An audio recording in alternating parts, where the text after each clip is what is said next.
Bismillahirrahmanirrahim. Assalamualaikum warahmatullahi wabarakatuh.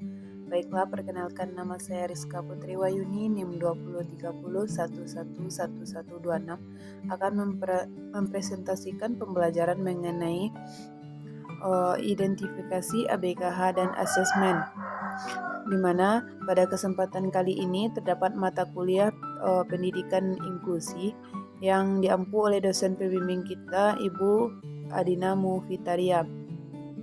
Baiklah, pada kesempatan kali ini mengenai identifikasi ABKH dan asesmen. Itu ada beberapa materi.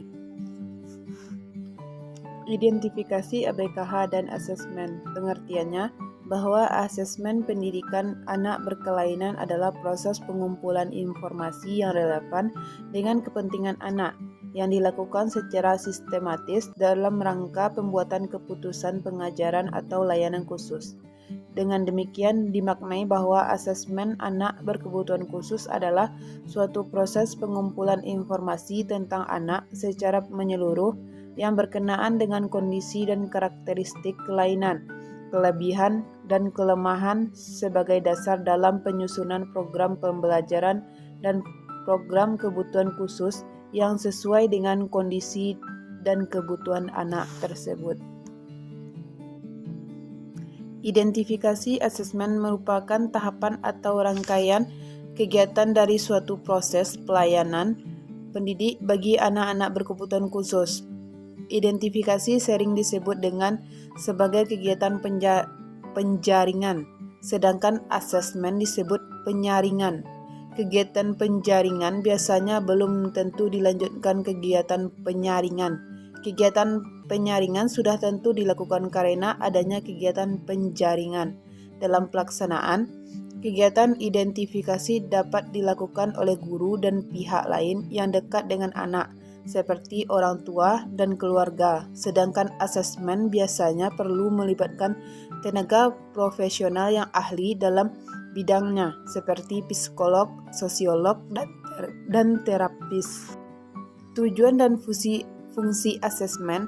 Tujuan utama kegiatan asesmen adalah memperoleh informasi tentang kondisi anak, baik yang berkaitan dengan kemampuan akademik, non-akademik, dan kekhususan secara lengkap, akurat, dan objektif. Fungsi asesmen dalam konteks ini adalah untuk membantu guru dan terapis dalam menyusun perencanaan pembelajaran dan program layanan kebutuhan khusus yang tepat. Dalam hal ini, hasil asesmen terdapat difungsikan sebagai kondisi kemampuan awal atau baseline anak sebelum diberikan layanan baik akademik maupun program kebutuhan khusus. Selanjutnya, strategi, di mana strategi terbagi beberapa macam. Yang pertama, menetapkan jenis asesmen yang akan dilakukan akademik, non-akademik, atau kekhususan atau perkembangan. Yang kedua, memilih atau mengembangkan instrumen asesmen yang tepat. Contoh instrumen terlampir. Yang ketiga, melakukan asesmen sesuai dengan panduan yang dipersyaratkan. Keempat, melakukan tabulasi, klasifikasi, dan analisis hasil asesmen. Yang kelima, melakukan case conference terhadap temuan dan hasil analisis tersebut untuk menentukan baseline dan penetapan perencanaan pembelajaran program pengembangan atau intervensi yang akan dilakukan. Yang terakhir, mengkomunikasikan semua data hasil asesmen dan kesepakatan hasil case conference. Jenis asesmen dalam pendidikan khusus.